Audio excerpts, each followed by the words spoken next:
1절을 보시면 하루는 예수께서 성전에서 백성을 가르치시며 복음을 전하실세 그랬어요. 지금 어디에서 가르치고 있냐면 성전에서 가르치고 있는 거죠. 여러분 이게 지금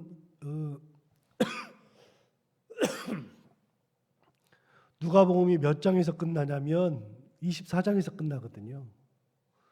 그러면 이제 지금 20장이니까 거의 마지막으로 왔잖아요. 그러니까 지금 이게 성전에서 가르치신다. 다시요. 여러분 이제 머릿속에 그 개념이 다 들어 계실 텐데 예수님이 사셨던 곳은 갈릴리죠. 나사렛이라는 동네. 예수님이 공생애를 시작해서 사역을 감당했던 데는 갈릴리였죠. 예수님은 예루살렘에서 활동하신 분이 아니에요. 이방 땅에서 사실은 저 멀리에서 이렇게 사역을 하셨던 분이죠.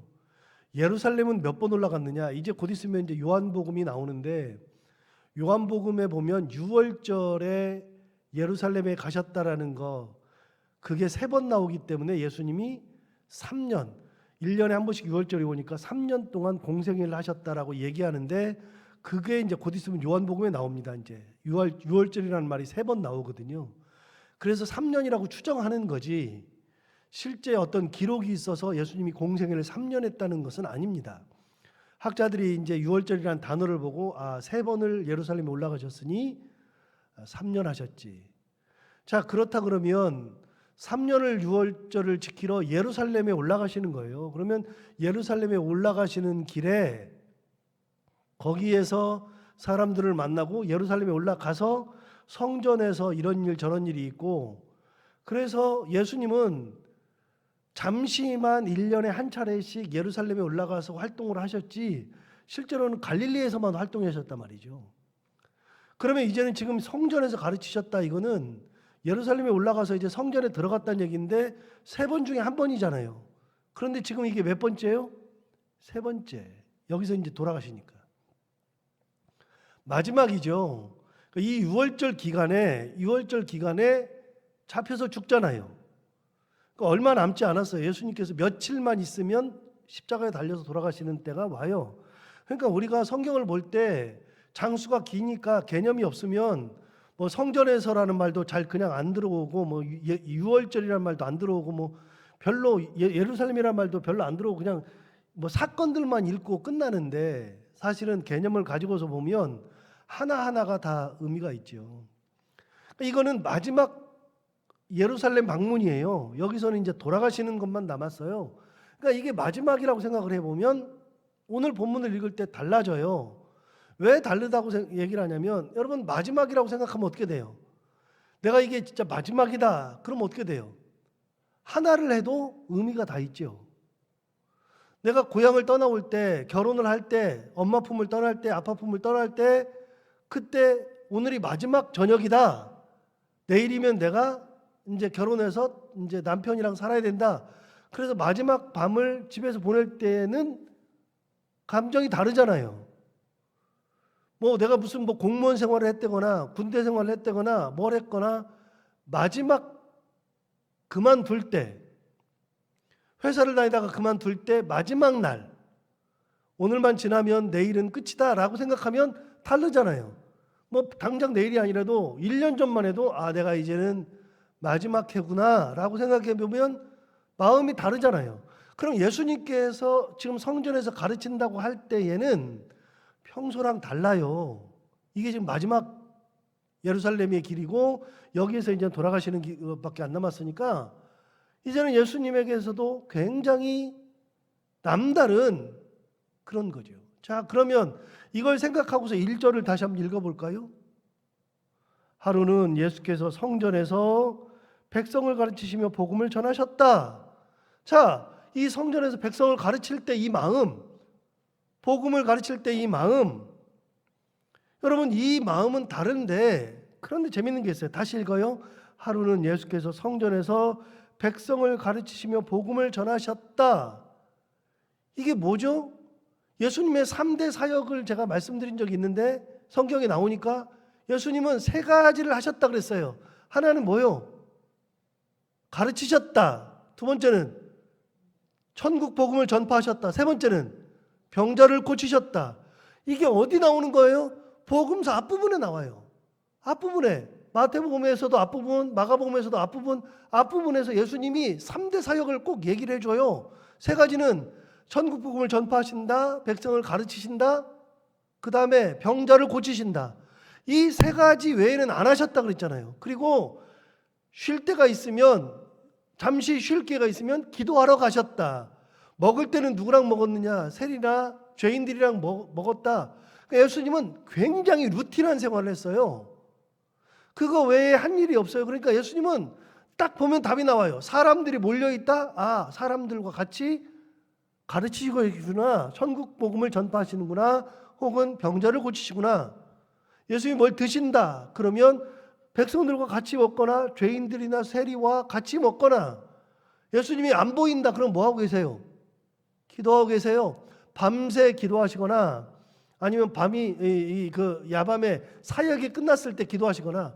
진짜 예수님의 길은 딱 보여요. 그냥 딱 하면. 그런데 여러분, 그 세 가지 3대 사역을 했는데 오늘 보세요. 1절 다시 보세요. 1절을 보시면, 하루는 예수께서 성전에서 백성을 가르치시며 복음을 전하셨다. 3대 사역 중에 몇 가지? 2가지. 마지막이라 그래서 달라지는 게 아니고요. 마지막인데 곧 있으면 며칠 있으면 돌아가셔야 되는데, 그러는 상황에서도, 마지막의 상황에서도 뭐 하고 계세요? 똑같은 거 하고 계셔요. 달라진 게 하나도 없어요.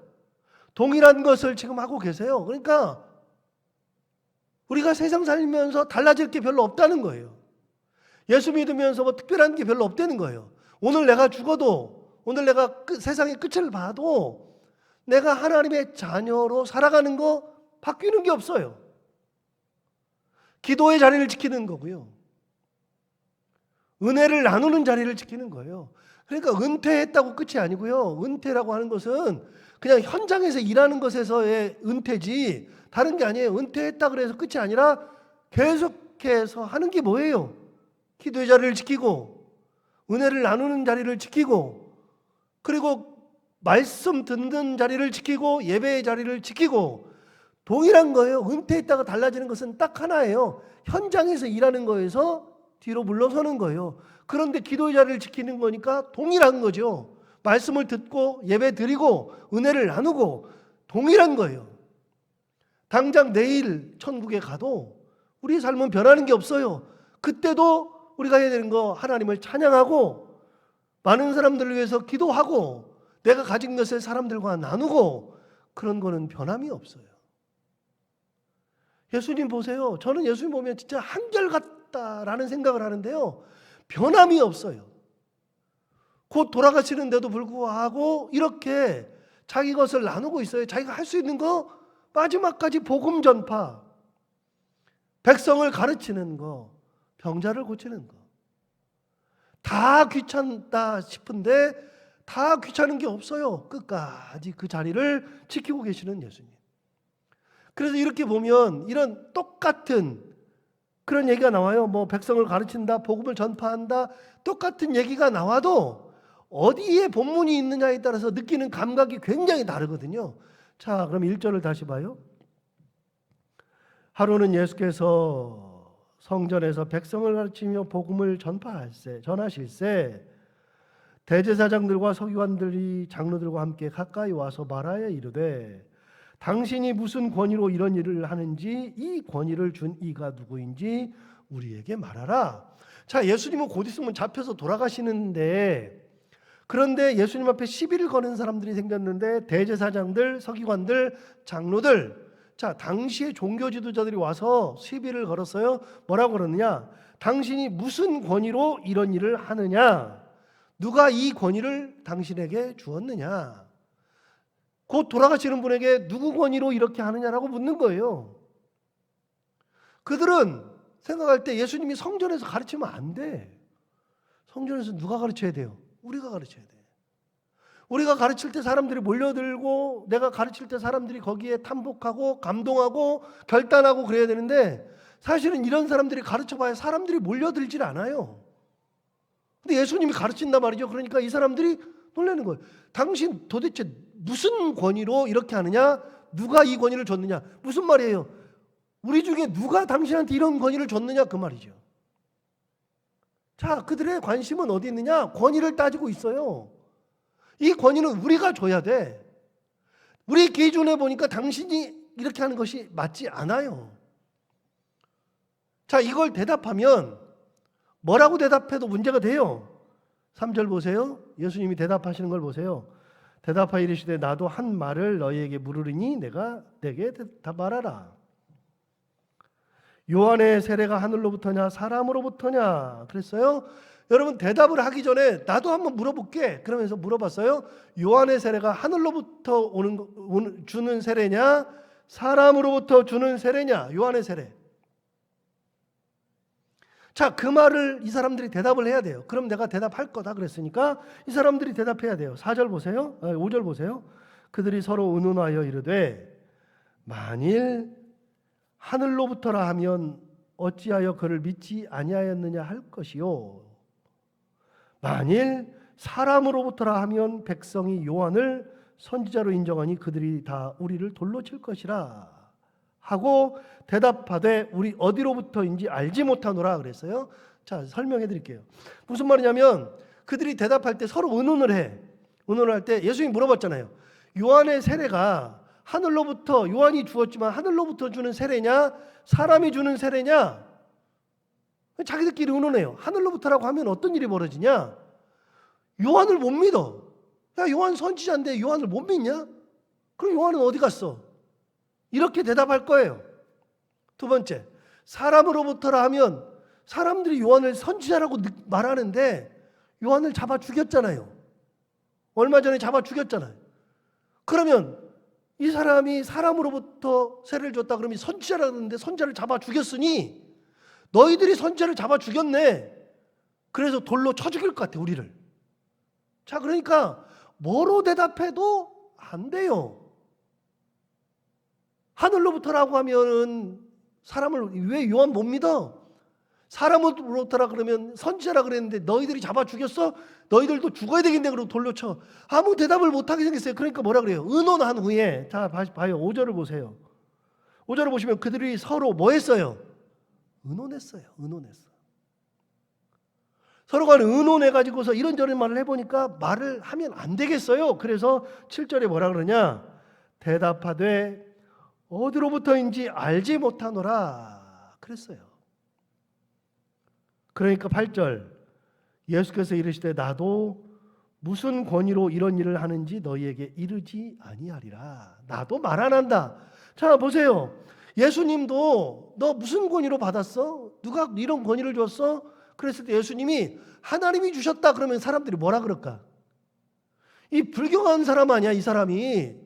쥐가 뭔데 하나님으로부터 받았다 그래? 어? 두 번째, 사람에게 받았다 그러면은 누구한테 받는데? 사람 누구? 그럴 텐데 예수님도 대답해봐야 사람들이 다 꼬투리를 잡아요. 미우면 모든 것이 다 꼬투리예요. 사람이 사람을 정죄하기 시작하면요, 그러면 어떤 말도 귀에 안 들어와요. 귀에 딱 듣고 정죄하기 시작해요. 무슨 말을 해도 변명이야. 들리질 않아요. 그래서 사람이 미워하고 사람들의 마음에 뭐가 있으면 그러면은 전부 다 꼬투리를 잡게 돼 있어요. 예수님이 지금 그러고 있잖아요. 너희들이 지금 꼬투리를 잡아요. 근데 지금 이 상황이 어떤 상황이냐? 예수님 며칠 있으면 잡혀 죽어요. 내가 곧 죽는데 이런 걸 하고 있으니 사실은 예수님 다시 묻고 싶어요. 너희들은 누구의 권위로 이렇게 하냐? 누가 이런 권위를 줬느냐? 묻고 싶지 않겠어요? 나는 하나님으로부터 받은, 내가 하나님이고 내가 하나님으로부터 받은 권위인데 너희는 누구한테 받았느냐? 묻고 싶지 않겠어요? 거꾸로. 그런데 대답하면 다 꼬투리예요. 여러분, 사람을 미워하면 그때부터는 대화가 안 돼요. 저도 아내랑 어떻게 싸우기 시작하잖아요. 그럼 말 한마디 한마디가 다 꼬투리예요. 다 잡게 돼 있어요. 교인들 간에 서로 안 좋으면 그런 일이 벌어지고요. 목사와 성도 간에 안 좋으면 그런 일이 반드시 벌어져요. 그러니까 사랑하는 마음이 참 중요한데 미워하는 마음이 생기면 그때부터는 되는 게 없어요. 계속해서 싸우기만 해요. 저는 옛날에 그런 말 듣고서 웃었는데 지금은 이제 뭐 당연하지만 남편이 미우면 젓가락도 밉다고. 이 말이 옛날에는 왜 그러나 싶었는데 이해가 돼요. 이해가 돼. 그게 미우면 다 미운 거예요, 전부 다. 지금 예수님한테 꼬투리를 잡으려고 지금 온 거잖아요. 예수님도 뭐라 그래요? 그럼 나도 대답하지 아니하리라. 자, 9절부터 볼까요? 그가 또 이 비유로 백성에게 말씀하시기 시작하시니라. 그러면서 이때 이렇게 권위를 묻는 사람들에게 비유로 말씀하신 거예요. 자, 한 사람이 포도원을 만들어 농부들에게 새로 주고 타국에 가서 오래 있다가 때가 이름에 포도원 소출 얼마를 바치게 하려고 한 종을 농부들에게 보내니 농부들이 종을 몹시 때리고 거저 보내었다. 자, 이거는 진짜 얘기가 아니에요. 성경에서 우리가 진짜와 비유를 항상 이제 구분할 줄 알아야 돼요. 그러니까 이런 거를 얘기할 때 이건 예수님의 비유입니다라고 정확하게 얘기를 해줘야 돼요. 그럼 예수님이 이 비유를 말씀하셨어요. 누구에게? 권위를 따지는 사람들에게. 예수님에게 따지는 사람들에게 이 비유를 말씀하세요. 자, 19절을 봐봐요. 뚝 넘어가가지고. 뚝 넘어가서 이 비유를 제가 설명을 할 텐데 19절 보시면 서기관과 대제사장들이 예수의 이 비유는 자기들을 가리켜 말씀하심인 줄 알고 즉시 잡고자 하되 백성을 두려워하더라.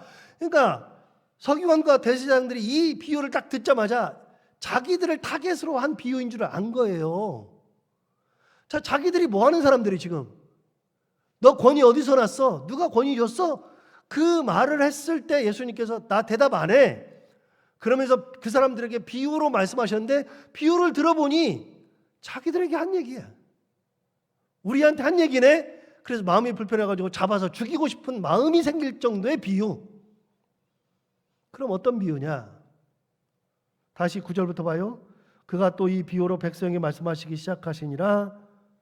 한 사람이 포도원을 만들어 농부들에게 새로 주고 타국에 가서 오래 있다가 때가 이름에 포도원 소출 얼마를 바치게 하려고 한 종을 농부들에게 보내니 농부들이 종을 몹시 때리고 거저 보내었다. 한 사람이 포도원을 만들었어요. 포도원을 만들어 놓고 농부들을 불렀어요. 농부들을 불러가지고 야, 너희들한테 내가 이거를 새로 줄 테니까 잘 해봐. 내가 타국에 갔다 올 동안 잘해. 내가 오면은 너희들에게 새를 받을 거니까 잘해. 그래 놓고서 갔다 왔어요. 갔다가 오래 있다가 때가 이름에 포도원 소출을 얼마를 바치게 하려고 농부들에게 종을 보냈어요. 자기 종을 보내가지고서 소출 값에 대한 것을 내라 그랬더니 뭐라고 되어 있느냐? 10절 하반절에 한 종을 농부들에게 보내니 농부들이 종을 몹시 때리고 거저 보내었다. 안 준다 말이죠. 이 주인의 생각은 이 포도원이 내 거야. 내가 새로 줬어. 그러면 때가 지나서 내가 와가지고서 그 새 준 거에 대한 값, 자기들이 내 땅을 부쳐먹고 산 값, 소작을 했던 그 값을 내가 받는 것이 주인의 생각이에요. 당연하죠. 그러면 농부의 생각은 이것을 받아가지고서 내가 해결했지만 안 주고 싶은 게 자기들 생각이야. 여러분, 항상 문제가 생긴 것은 두 개의 생각이 충돌할 때, 자, 하나님의 생각과 우리의 생각이 충돌하면 안 된다 그랬잖아요. 하나님의 생각과 우리의 생각이 충돌할 때는 내 생각이 맞다고 생각을 해도 내 생각은 이 땅에서의 생각이고요. 내 기준이고요. 하나님의 기준은 아니에요. 여러분, 우리는 하나님의 사람, 하나님의 자녀면 하나님의 사람으로서의 생각을 가지고 살아야죠. 그럼 하나님의 판단대로 살아야 되고 하나님께서 원하시는 길을 가야 되고 하나님께서 나에게 말씀하시는 대로 살아야 되고 이게 그리스도인이죠. 여러분, 그리스도인이라는 말은 이제 사도행전 보면 나와요. 안디옥 교회에서 생겼는데 그리스도인이라는 말의 뜻은 뭐냐면 그리스도의 사람이에요. 그리스도의 사람. 그런데 이걸 만들었을 때 누가 만들었냐면 안디옥 교회의 교인들이 신앙생활하다가 야, 우리는 저 사람들하고 다르니까 우리는 그리스도의 사람이니까 그리스도인이라고 하자. 그래서 신앙생활하던 사람들이 만든 단어가 아니라 안디옥 교회에서 예수 믿는 사람들이 모여가지고 공동체를 이루면서 예수 그리스도의 뜻대로 살아가고 예수 그리스도의 뜻대로 나누고 예수 그리스도의 뜻대로 사람들을 사랑하고 사니까 야, 저 사람들 다른데? 우리랑 다른데? 저 사람들은 그리스도의 사람이네? 그러고서 사람들이 붙여준 용어가 그리스도인이라고요.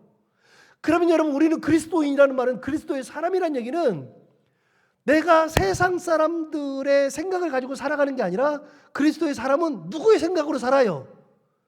그리스도의 생각으로 살고 그리스도의 말씀대로 살아가고 그리스도께서 원하시는 것을 하고, 이게 그리스도인이죠.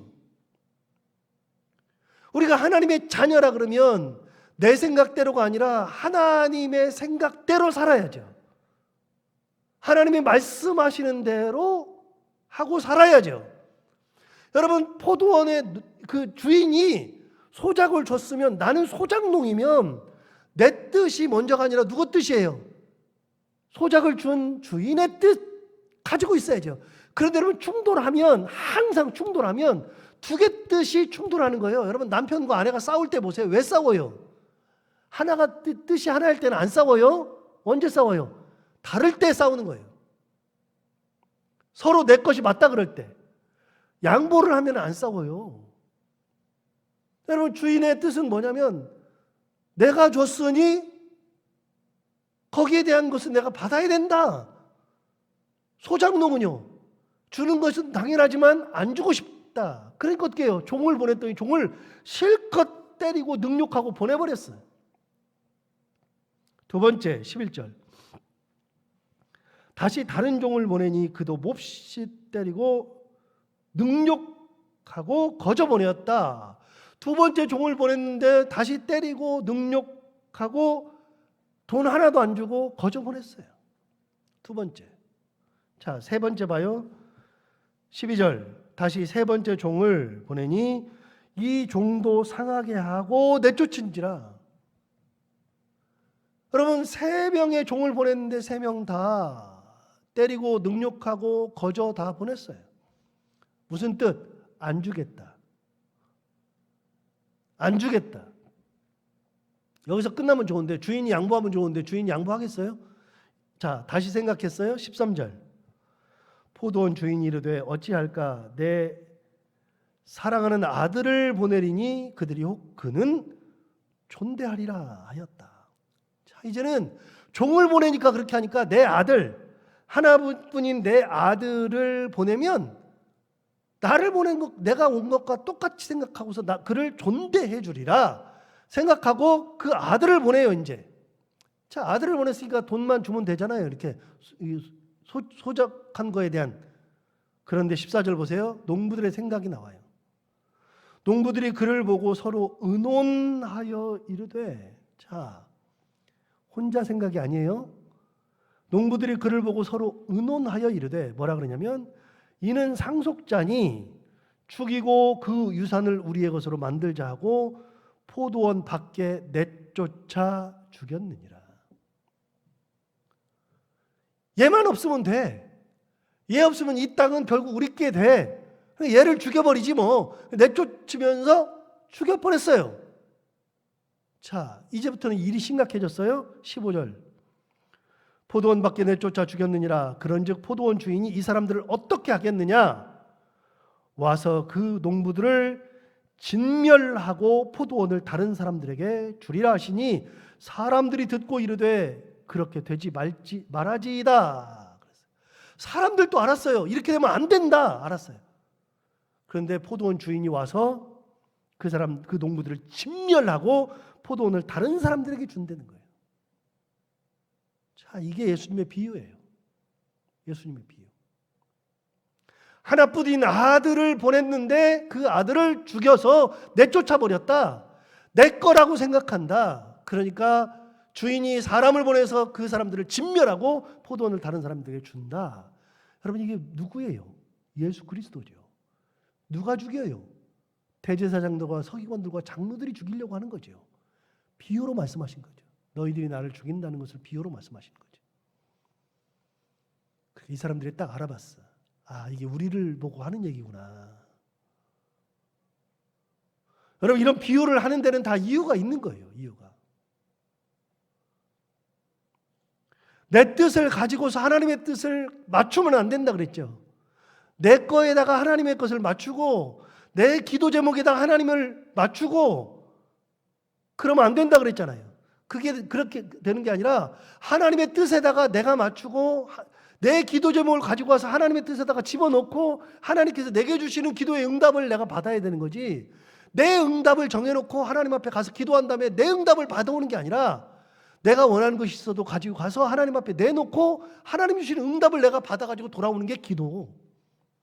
그게 신앙생활. 17절 볼까요?